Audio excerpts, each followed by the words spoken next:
Luana Paiva, welcome to the Gringo do Sul podcast. Seja muito bem-vindo ao podcast do Gringo.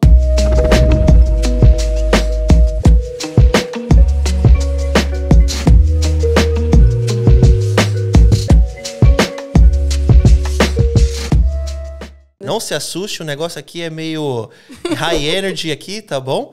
Mas seja muito bem-vinda, tá, Luana? Você é uma empresária, mãe, uma mulher de Deus, né? Diaconisa do ministério ali do Bola de Neve, líder do ministério ali também, né? De ações sociais, né? Isso.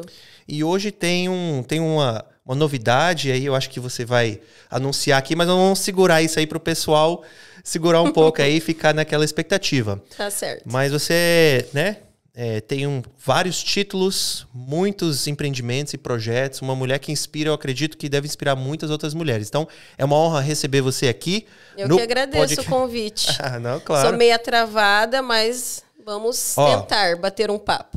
Não tem como ficar travada com um cafezinho desse aqui de laranja e mel do The Kingdom, tá? Eles tá uma delícia, não são patrocinadores. Não são patrocinadores, mas desde que eu voltei para o Brasil, descobri minhas raízes, sou mineiro, então... Minha mãe é mineira. É mesmo? Sim. Os mineiros são os melhores, né? E a minha comida favorita. Então, você prefere mineiro ou paranaense? Quem que você acha mais gente boa? Acho que é o mineiro. Não é pra criar uma competição, tá? Mas mineiro é gente boa demais, né? Não, mineiro é gente boa. Ai. E então, assim, não tem como ficar travado, tá? Com um cafezinho desse aí, cara, meia xícara dessa aí, você já vai estar pulando essa cadeira aí. Eu já tomei uma. Eu vou... Então, nem começou o podcast. Não, eu já tomei, já tô na segunda já. Que isso, Luana. Mas, Luana, obrigado, tá, por vir aqui. Vamos conversar um pouco sobre as suas atividades, o que tá rolando aí no mundo. Luana, você sempre morou aqui em Maringá? Você é maringaense? Não. Sua mãe é mineira, você nasceu aonde? Eu nasci em Campo Mourão. Sou moroense. Okay. Moroense. Sim. Ai, meu Deus, eu vou errar muito português, tá? Mas eu sou gringo, eu posso errar, tá? Claro, com certeza. Tá bom? Então não vai me zoar aí muito, por favor, tá?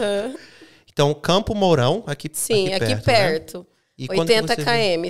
Quando que você veio para Maringá? O que te trouxe para Maringá? Eu vim com os meus pais. Quando eu tinha por volta de uns 6 aninhos, eles voltaram para Maringá, né? Porque eles já tinham tido em algum momento, né, estar morando em Maringá. E aí eles retornaram e dessa vez criaram raízes por aqui. Legal, legal. Eu tô apaixonado com essa cidade. Eu acho que é uma cidade muito empreendedora. Tá, a gente tá conversando ali agora, né? Sim. Que, tipo, você tá prestes a iniciar um novo projeto, né? Para se candidatar aí ao conselho tutelar, né? Já sou candidata oficial. Já é candidato oficial. Já sou oficial. Então nós vamos conversar um pouco sobre isso. Sim. Mas eu acredito assim, todo mundo que eu conheço nessa cidade, a maioria das pessoas assim, já tem tantos projetos, mas a gente está sempre correndo atrás, né? Sim. Tem um espírito de empreendedor aqui em Maringá. Isso eu acho muito legal, né? Eu acho que a gente compartilha um pouco disso aí. Sim, com certeza. Desse perfil assim, né? Mas atualmente eu sei que você é uma empresária, dona da Della Pizza, né? Exatamente. Fundadora ali, CEO. Pode falar? Eu posso te chamar de CEO? Pode. Ou é muito negócio aí que não cola muito aqui no Brasil? Ai. Existe um pessoal que não gosta muito do termo CEO no Brasil, né? Eles vão se acostumar. Que o gringo tá na área, é CEO e pronto, acabou. E é 17 anos da Della Pizza? Não, 11 anos. 11 anos de 11 anos de Della Pizza. Desde que você fundou. Eu vejo aí os outdoors aí pela cidade, né? Me fala um pouco sobre essa atividade como uma empresária, os desafios, os altos e baixos, às vezes pode até inspirar alguém, né? Uma mulher empreendedora com tanto sucesso. Se puder me falar um pouco sobre isso. Bom, a Della Pizza, ela, né, surgiu de uma ideia do meu sócio. Nós trabalhamos com uma revista de gastronomia aqui em Maringá. Ela se chamava Menu Magazine. Ele sempre foi da área de publicidade, então um desejo de sempre ter algo realmente na área de gastronomia. Chegou um determinado momento, ele apresentou esse desejo mesmo de ir para esse lado da gastronomia, porque ele gostava muito, né, de cozinhar. E ele queria abrir, na época, um lanche. Certo. Mas eu falei, acho que não. Lanche não. Tipo uma lanchonete típica aí de Maringá. Na época, um carrinho de cachorrão mesmo, assim, né? Que Maringá já foi muito forte isso, né? E aí eu falei, eu não acho legal. E aí, na época, a gente decidiu, por que não o que a gente mais ama comer? Pizza. Então, decidimos, né? Tínhamos já alguns amigos donos de pizzaria por conta da revista Menu Magazine. Então, a gente teve um apoio aí de alguns amigos nossos que já era desse ramo. Certo. E aí resolvemos, né, abrir a pizzaria. A princípio, eu não ia participar disso e eu ia continuar no meu ramo mesmo. Que era o quê que você trabalhava? Eu trabalhei a vida toda na indústria. Eu trabalhava na área de planejamento e programação de controle de produção. Tá. De qual tipo de produto? Trabalhei na área de confecção, muitos anos, e também na parte de compressores. E sempre trabalhei com isso, né? Planejamento e controle de produção. E aí, no final das contas, quando eu vi, eu já estava lá dentro ajudando, porque eu sou muito proativa, e aí eu não consigo ver, às vezes, as pessoas precisando de ajuda e não... tá ali dando um apoio moral ou até mesmo participando do processo. Então, quando eu vi, eu já estava dentro da pizzaria, já estava trabalhando, né, com isso. E aí já são, né, 11 anos, né, com a Della Pizza. Com a graça de Deus, assim, a gente, desde o início, tivemos, assim, uma boa aceitação, né, no mercado, porque a ideia era trazer um produto diferenciado. Legal. Né? Não que as outras pizzarias não fossem boas, eu acho que cada um tem a sua identidade, tem a sua parte no mercado, mas a nossa proposta era o quê? Vamos entregar o que tem de melhor. Sim. Quais são as melhores marcas, entendeu? Então, vamos trabalhar com o que tem de melhor e buscar realmente esse nicho do mercado. Quem seriam as pessoas? As pessoas que gostam de um produto diferenciado.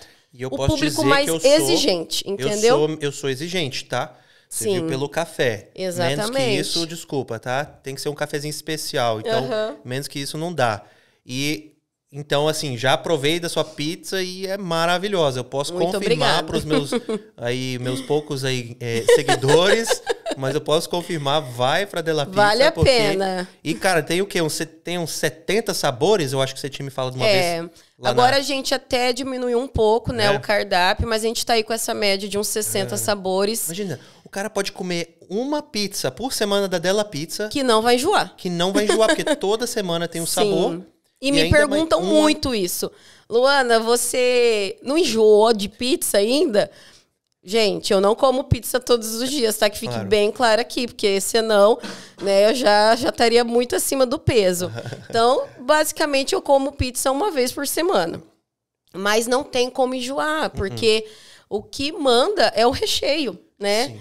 Então, com essa diversidade do cardápio, então fica bem difícil de estar enjoando da pizza. Não enjoa. Se for um produto de qualidade, saudável, ingredientes, né, de qualidade, não vai enjoar.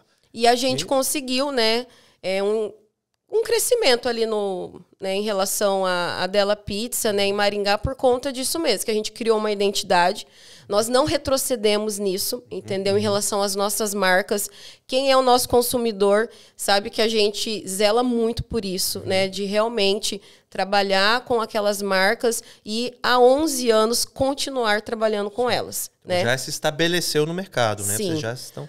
Passamos um momento muito difícil na pandemia. Eu acredito que muitos, né, passaram. Foi uma fase bem desafiadora. Mas com a graça de Deus, a gente continuou remando o nosso barquinho e a gente continua firme aí no mercado de trabalho. Isso aí. Tenho certeza que... Cara, se você, como empresária aí, sobreviveu à pandemia, né? Eu me considero, é um marco, né? Eu me considero abençoada por isso. Porque foi muito difícil a pandemia. Muitas colegas fecharam. Então, assim, era um momento para quem estava trabalhando ali naquele ramo, muito desafiador.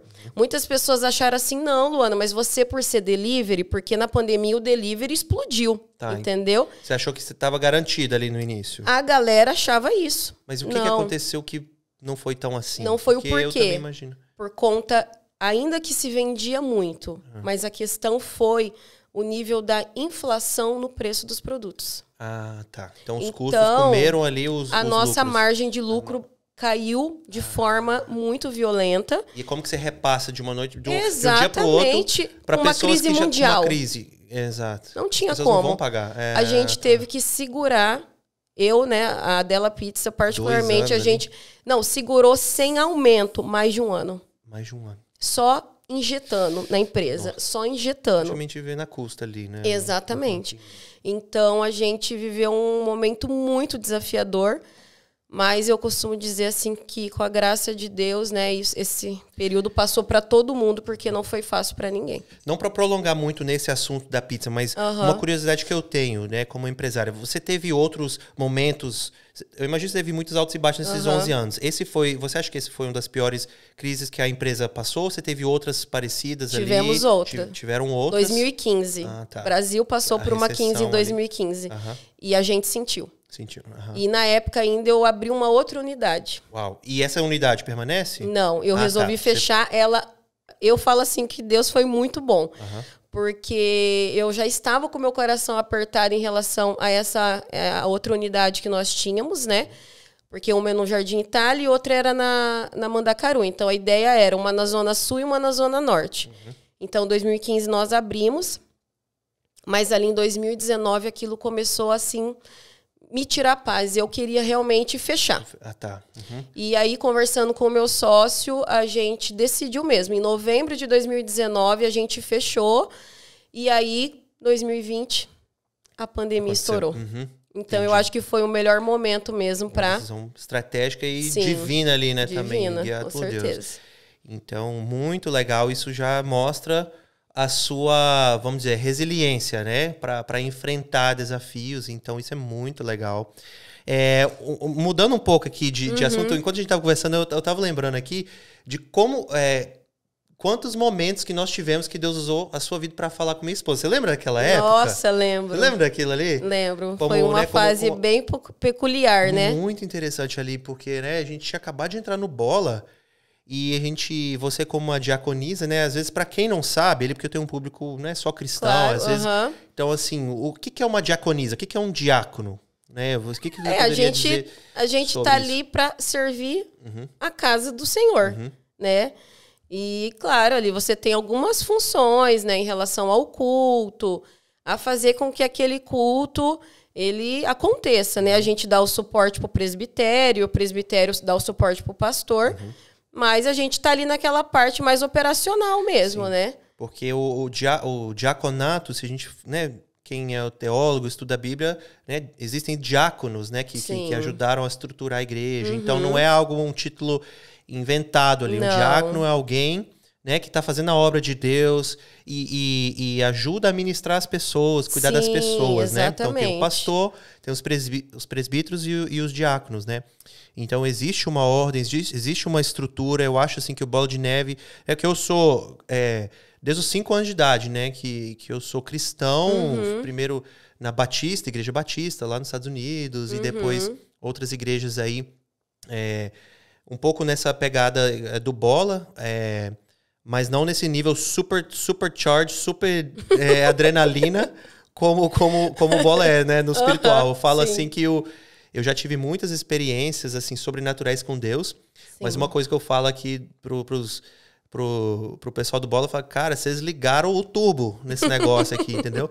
Então, assim, eu gosto muito e realmente é um ministério que Deus está presente, o presente de Deus está ali. Então é legal ver assim, né? Sim. Esse trabalho seu ali, né? Como muitos ali, como diáconos e diaconisas. E aquele período foi muito legal, porque a gente acabou de chegar dos Estados Unidos, entramos no Bola ali alguns anos atrás, e era todo culto. A gente ia lá pedir oração, depois ali do louvor, aquele mover, aquele negócio legal. E era assim, toda hora você ia lá na minha esposa, pá, Deus tá querendo te dizer isso, Deus tá falando isso, domingo após domingo, né? E eu fico muito feliz, né, de saber disso, porque Né, como a própria palavra fala, né? Em parte a gente conhece, em parte a gente profetiza. E quando você vai ali, né, na função, né, do diácono, de estar orando, né? A pessoa vai para um apelo, ela tá com o coração aberto para ouvir algo da parte de Deus. E você precisa dessa sensibilidade, desse discernimento de falar, Deus, que eu não fale algo que vem de mim. Sim. Então, é muito legal, né? Poder ter esse feedback, né? Às vezes, das pessoas, em saber, cara, amém. Não é a minha carne, mas é da parte de Deus, de estar, trazendo um acalento pro coração daquela pessoa. Às vezes, uma resposta, uma confirmação. Porque cada um chega ali, naquele apelo, colocando algo diante de Deus. E a gente não sabe. Entrando num estado ali de vulnerabilidade, né? Sim, exatamente. Entendeu? Então, assim, esse trabalho é importante. E, às vezes, as pessoas que não entendem, mas por quê, né? Por que tem que ir lá Por que tem que ir pra igreja, receber a oração das pessoas e tal? Porque, às vezes, para quem não entende, assim, como o nosso pastor já diz, como todos os cristãos já entendem, né? Assim, Deus não faz quase nada, né? Praticamente nada na Terra sem homens. Sem homens, né? Sim. Ele pode fazer o que ele quiser, ele pode acabar com tudo se ele quiser. Deus é Deus, pronto, acabou, ele é soberano. Sim. Mas Deus usa pessoas. Então, na maioria das vezes, se eu tô precisando ouvir algo, já tive sonhos, Deus falou comigo em sonhos, já falou diretamente comigo, mas a maioria das vezes... Usa a palavra, né? Usa a palavra ali, você tá lendo a palavra de Deus, Deus revela... Um louvor. Deus age em muitas formas. É a multiforme graça de Deus. Mas a forma, assim, que Deus trabalha, né, é através de pessoas. Então, Deus usa pessoas para falar com pessoas. Não tem como evitar pessoas. Nós somos um corpo, nós estamos juntos. Então, o seu trabalho também, como diaconisa, é extremamente importante. A gente nunca sentou para ter um bate-papo. Essa é a primeira vez que a gente está aqui trocando uma ideia mesmo. Então, eu trago isso à tona aqui, porque foram as interações ali, as memórias que eu tive com você, né? Eu e minha esposa, foram esses os momentos que a gente teve, foi de Deus usando você ali para falar com a minha esposa, para guiar e tal. E assim... Foram os primeiros 3... Eu tô um pouco mais de 3 anos no Brasil, né? Sim. Então, esses primeiros 3 anos aqui, vamos dizer ali, os primeiros 2 foram extremamente desafiadores pra gente plantar nossas raízes, Foram muitos desafios aí, pessoais e profissionais. E, assim, as palavras que Deus te deu pra dar pra gente trouxe um norte pra gente. Então, aleluia. Cara, assim... Né? Hoje nós estamos bem estruturados aqui no Brasil. Hoje nós conseguimos dizer assim, que a gente finalmente plantou nossas raízes. Sim. Entendeu? Então, assim, isso é mais uma... Né? Eu tô dando um testemunho, né? Tipo, pra quem quiser ouvir, quem é a Luana, pelo menos pra mim, tem sido essa minha experiência, né? Nossa, fico muito feliz mesmo. A Deus toda a glória, né? Amém, com certeza. Glória a Deus por isso, né? Glória a Deus pela sua vida. Então, empresária, diaconisa... Cara, tem gente que só trabalha e já não aguenta, né? Então você já tá aqui, vamos lá. Líder do Ministério de Ação Social. Sim. Como que é essa demanda de trabalho ali, né? Porque tem a parte ali do bazar, né? Das cestas básicas, não é? Na verdade, hoje a gente está em muitas frentes, né? Da assistência social. Nós atendemos 3 casas de recuperação, sendo 2 masculinas e uma feminina. Total de quantas pessoas que é, então, mais ou menos? Somos em 105 pessoas hoje na assistência social. 105 pessoas servindo? Servindo, fora das 4 paredes. Uau! Eu sempre falo, né? A assistência social, às vezes as pessoas têm uma visão... Vamos pegar ali da nossa igreja, né? Uma visão, às vezes, um pouco distorcida, né? Como? Acha que é só a cesta básica. Ah, tá. Que é o que eu acabei de falar aqui. Bazar e cesta básica. Por quê? Porque, na verdade, é o que vocês têm acesso ali. Ao balcão. Verdade. Né? Ao entrar na igreja, o que você vê? É o balcão do pessoal da assistência social, recebendo as doações para o bazar e também, né, as cestas básicas retirando as cestas básicas para as famílias. Mas a Casa de Recuperação eu sabia, né? Isso aí porque eu tenho um pessoal da minha família que trabalha com essa parte aí. Sim, com certeza, então é verdade. Isso eu sabia. Então a gente visita, né, por meio, né, a gente visita o Projeto Vida, a gente tem um grupo lá dentro, a gente visita o Molive, a gente participa também de visitas numa clínica de recuperação feminina, no abrigo de crianças e adolescentes em vulnerabilidade social aqui em Maringá. Temos visitas na capelania hospitalar. Nossa, eu espero não esquecer de nenhuma das frentes aqui.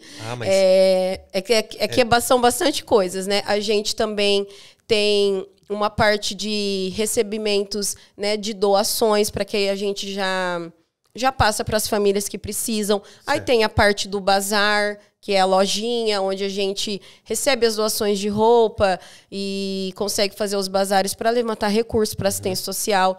A parte, né, do balcão, que é a parte das cestas básicas, que é juntamente com o Projeto Maná, que a gente atende as famílias da nossa comunidade, né, que estão passando por alguns momentos difíceis. E o Sense, que é as nossas visitas aos meninos que estão, né, hoje eles são adolescentes e eles estão internados num centro socioeducativo, que eles cometeram algum ato infracional e por causa mediante da lei ali determinado, eles estão reclusos, né, da sociedade. Então a gente visita eles também. Isso é incrível, porque assim, eu trouxe um missionário aqui e ele me falou que muitas pessoas perguntam para ele assim: Hudson, por quê? Por que você faz o que você faz? E a resposta dele sempre é assim: por que não? Então imagina assim, você, se alguém te perguntar, cara, por que não ajudar as pessoas, né? Sim. Então eu vejo que você se move por isso, né? Não tem eu acredito que isso tá no meu DNA. Sim. Porque antes de eu conhecer Jesus, eu já tinha exemplos dentro da minha casa que ajudavam pessoas. Entendi. A minha mãe, ela abriu a porta da nossa casa para ajudar pessoas. Né? Eu tenho, por exemplo,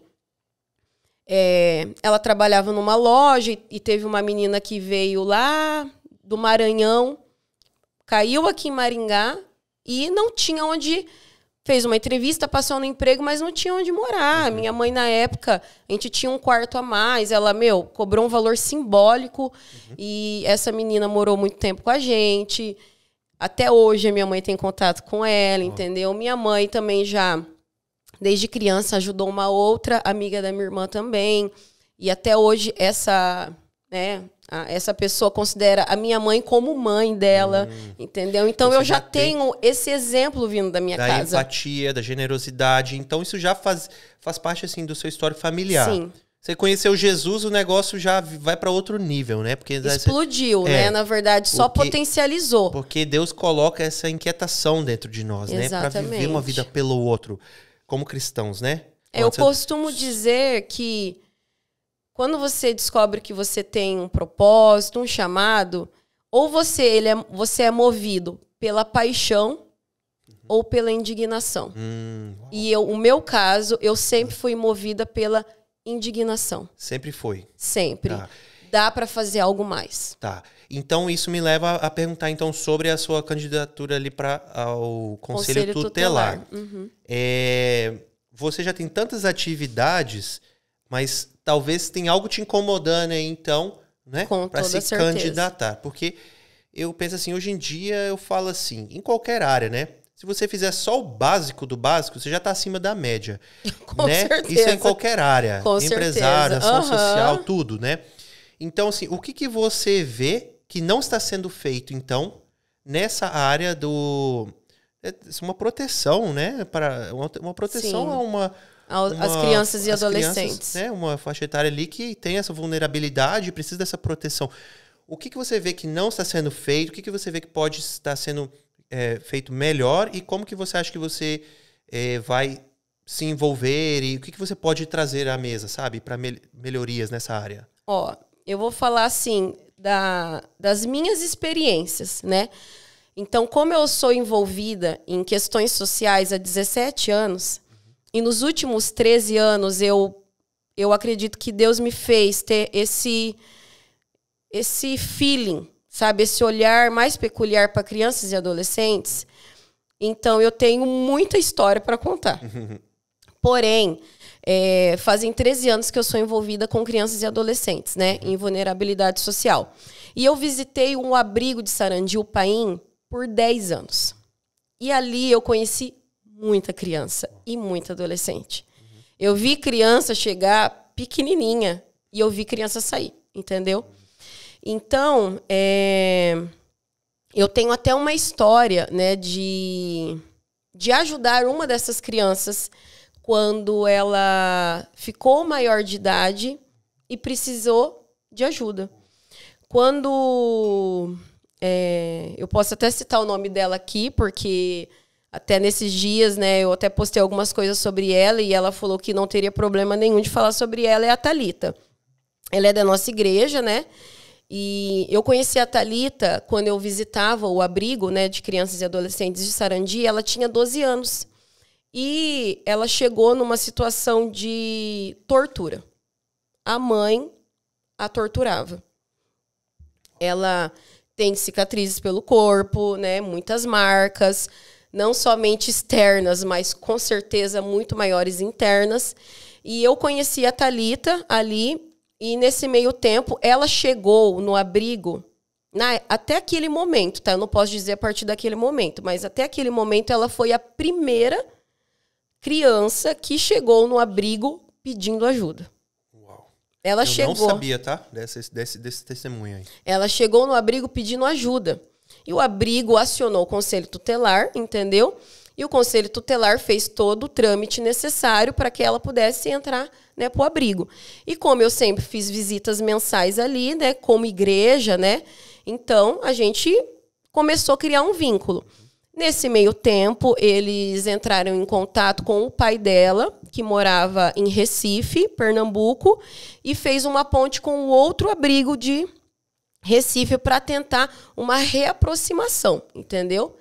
Porque o objetivo nunca é tirar a criança do lar, entendeu? Isso não é o... Às vezes as pessoas acham que o conselheiro tutelar ele só quer ir lá então arrancar a criança. Assim, fazer de tudo possível antes. Com certeza. Essa é a última opção, né? É a última opção. E o conselheiro tutelar ele nem tem esse poder. Isso aí é algo que quem determina é o próprio juiz. Entendi. Entendeu? É ele que determina quando uma criança deve ser tirada ou não, né?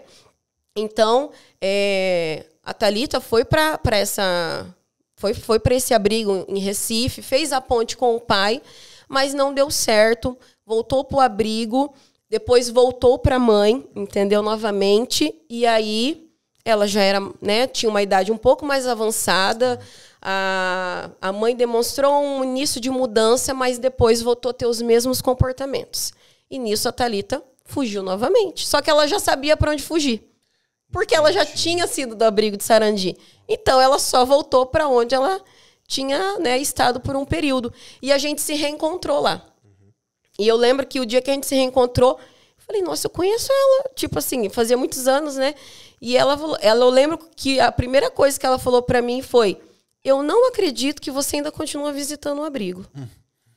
Eu falei para mim, isso aqui é propósito de vida, né? Faz parte da minha vida isso daqui.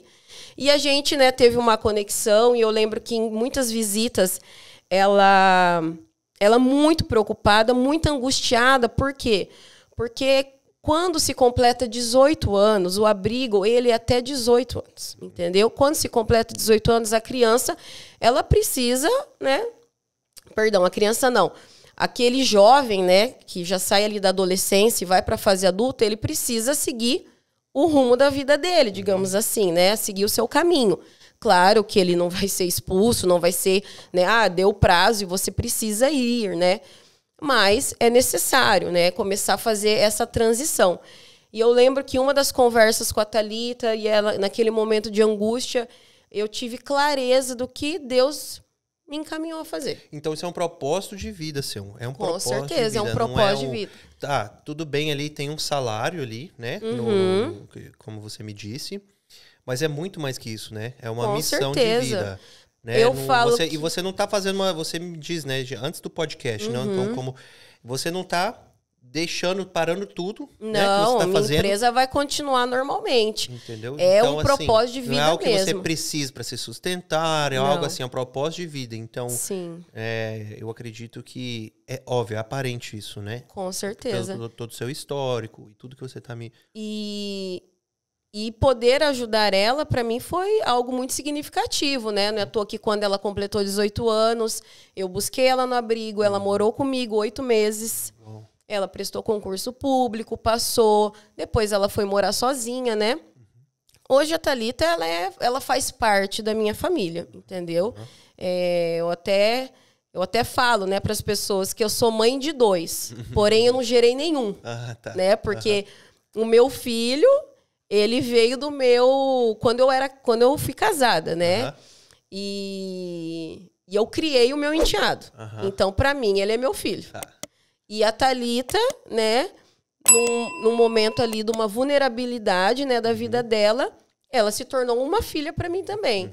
Então eu falo que eu sou mãe de 2, mas não gerei nenhum. E eu sempre tive um coração desejoso para adoção, sabe? Tá. Então eu acredito que nisso eu também, de alguma forma, cumpri um pouco com aquilo que, né, Deus colocou no meu coração em relação a isso. Deus supre todas as nossas necessidades, né? Talvez a pessoa pode perguntar, por quê? Mas por que Deus permite essas coisas acontecer, né? Mas aí a gente pode voltar àquele ponto, tá? Mas Deus usa pessoas. Então, cadê as pessoas que estão dispostas, né? Exatamente. A cuidar e proteger de alguém que é vulnerável? E como você comentou, né, que a gente estava conversando, eu já tenho o meu trabalho, né? Eu tenho a minha empresa, né? Eu amo o que eu faço, né? Só que nos últimos anos, a indignação, ela começou por estar ali, naquele meio de abrigos, né? Há 13 anos envolvida nisso, isso começou a me trazer uma indignação do tipo, dá para fazer mais. E eu, sabe, eu posso te dizer que eu entendo essa indignação, sabe por quê? Porque quando eu fui para algumas missões, foi lá que eu conheci minha esposa, foi indo nos orfanatos no Haiti. Então, assim, então imagina... Tem um sonho de ir para lá. Você já, eu morro de vontade de conhecer os orfanatos do Haiti. Cara, a gente já te contou, você sabia dessa história da gente ter ido lá? De missões, Giovana já te falou? Alguma coisa meio por cima, então, assim. E assim, foi um dos momentos mais, assim, tristes, porque é muita miséria, né? O Haiti é um dos lugares... Tá destruído, né? Sempre, né? Continuamente ali. E assim, e essa indignação, eu entendo que porque depois que eu voltei, e eu já trabalhava lá no mundo corporativo, lá nos Estados Unidos, então eu trabalhava para uma empresa lá, farmacêutica, no escritório, né? E aí, voltei da missão, e, tipo, era aquele mesmo cenário ali de pessoas fofocando ali, reclamando que... Sabe aquelas reclamaçõezinhas de escritório? Ah, acabou, não sei, cadê o papel? Cadê acabou a tinta da impressora? Fofoquinha ali, Esse teclado nunca funciona. Cara, entendeu? Aquilo ali, nossa, teve um momento que, assim, sabe, eu saí... tive momentos, assim, de explodir, de perder o controle, assim, emocionalmente falando... Por causa desse contraste, né? Dessa comparação que meu intelecto, meu coração estava tentando entender. Como que pode toda essa miséria aqui e as pessoas com tudo aqui na mão reclamando. Então eu entendo essa inquietação, né? Sim. De estar ali, trabalhar, de tentar fazer algo por alguém ali que não tem, né? Sim. Crianças. E isso traz uma indignação, né? E quando você entende que é o seu propósito de vida... Você fala, cara, dá para fazer mais. Eu lembro que, como eu disse para você, eu sou péssima com datas, né? Mas eu lembro que alguns anos atrás, eu tive a oportunidade de ir para Recife. E eu fui na base do Shores of Grace. É um ministério de americanos, tá? Que eles estão no Brasil. E eles trabalham com crianças. Eles têm um abrigo que chama Vila Betânia. E eu fui lá para conhecer esse abrigo. Porque eu tinha um sonho de ter um abrigo. E eu fui lá para conhecer. E eu fiz amizades, conheci. E eu percebi o nível de excelência que eles tinham, entendeu? Em poder, né, cuidar dessas crianças de uma forma muito peculiar, né? Só que é muito burocrático e eu comecei a orar sobre Deus. Será que é ter um abrigo? E aquela coisa dentro de mim, assim, do tipo, eu preciso fazer mais do que visitas. Eu preciso ser uma voz mais ativa. E eu lembro que na última eleição do Conselho Tutelar, e lembrando que as eleições, ela é facultativa, não é obrigatória, e eu fui para votar, eu fui votar e eu saí com um sentimento, cara, eu vou me voluntariar. Eu achava que era um trabalho voluntário diante de Deus. Eu Sério? achava. Quando eu fui votar, eu achava que era um trabalho voluntário. E aquele dia eu saí, fui lá e fiz o meu papel, né? Exerci meu papel como cidadã, votei e eu falei, Deus, eu vou ser uma voluntária disso na próxima eleição. Olha só. E aí eu lembro que na mesma semana 2 pessoas chegaram em mim. Minha ex-pastora, que é uma grande amiga minha até hoje, ela olhou pra minha cara e ela falou assim, e uma mulher de Deus, que sempre teve uma voz muito profética na minha vida. Ela olhou pra mim e ela falou assim, você já pensou sobre o Conselho Tutelar, Luana? Eu... E uma outra amiga minha também, psicóloga, ela olhou pra mim e ela falou assim, Luana, você já pensou em se candidatar ao Conselho Tutelar?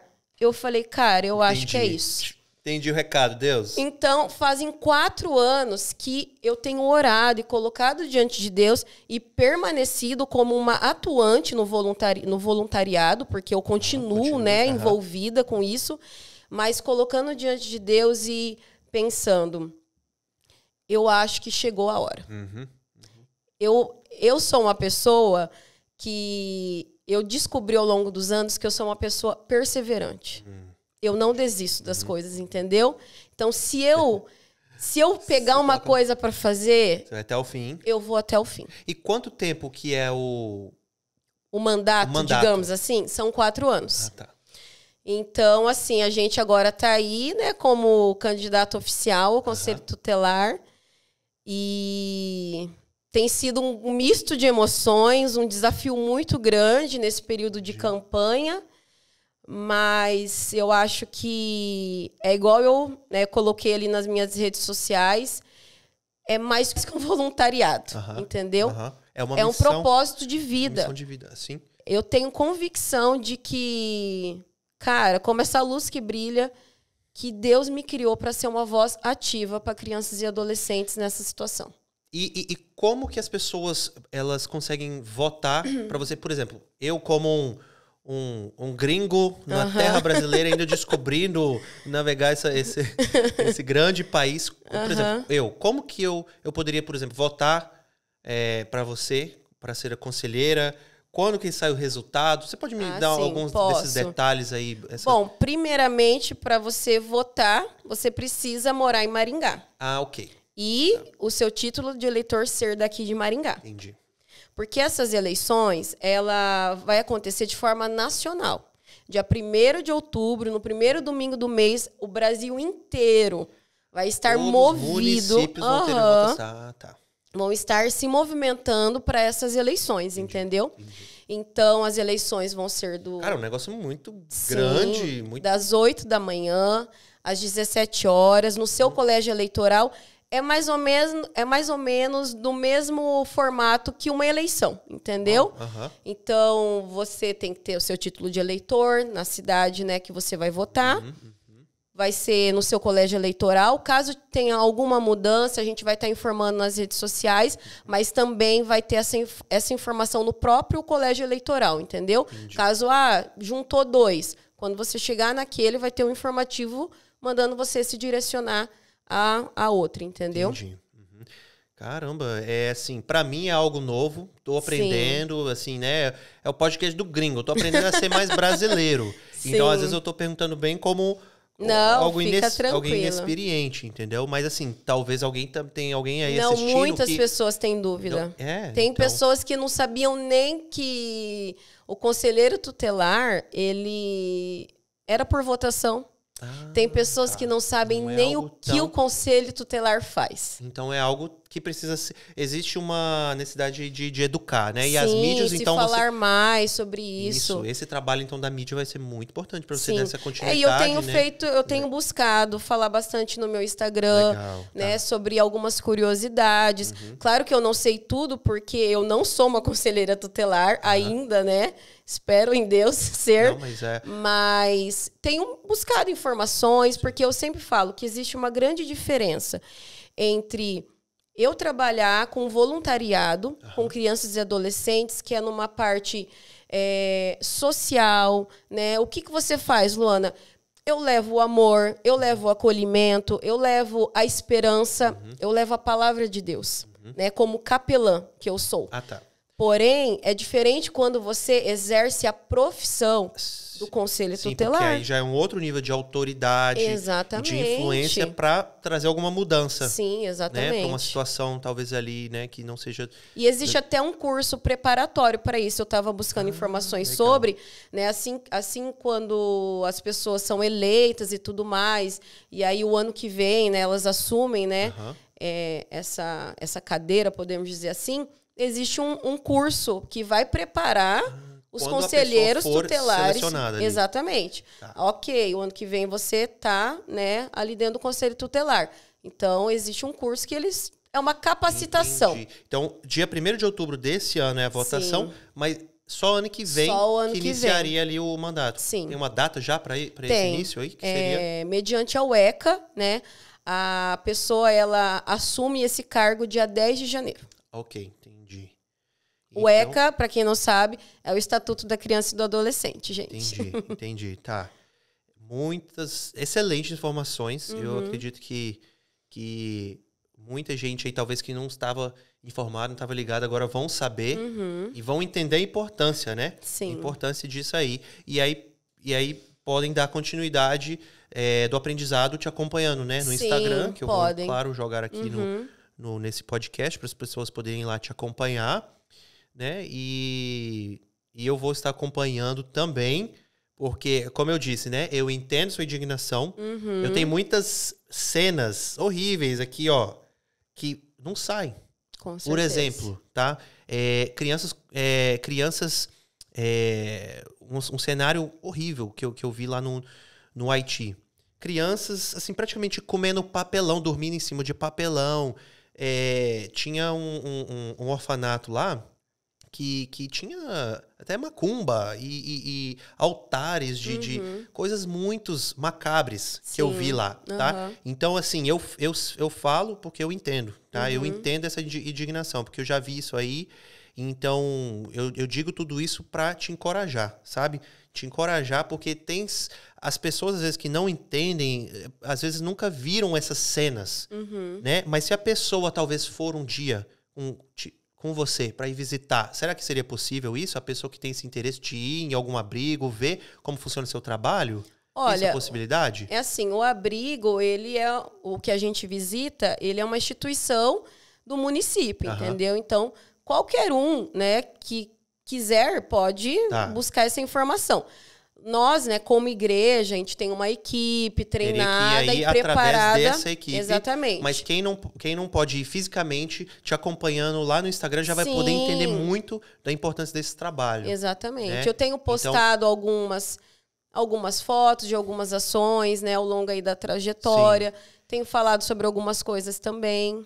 Então, assim, continua e traz esse visual, sabe? Eu encorajo você a trazer esse vídeo, fotos e vídeos que são permitidas a postar. Sim. Porque para quem não tem esses, pelo menos ali na mídia, vai conseguir entender e criar aquela empatia. Aí eles vão, eu acho que assim, vai trazer à tona mais a importância desse trabalho, sabe? Há 2 anos atrás, a gente saiu com uma equipe daqui de Maringá e a gente foi...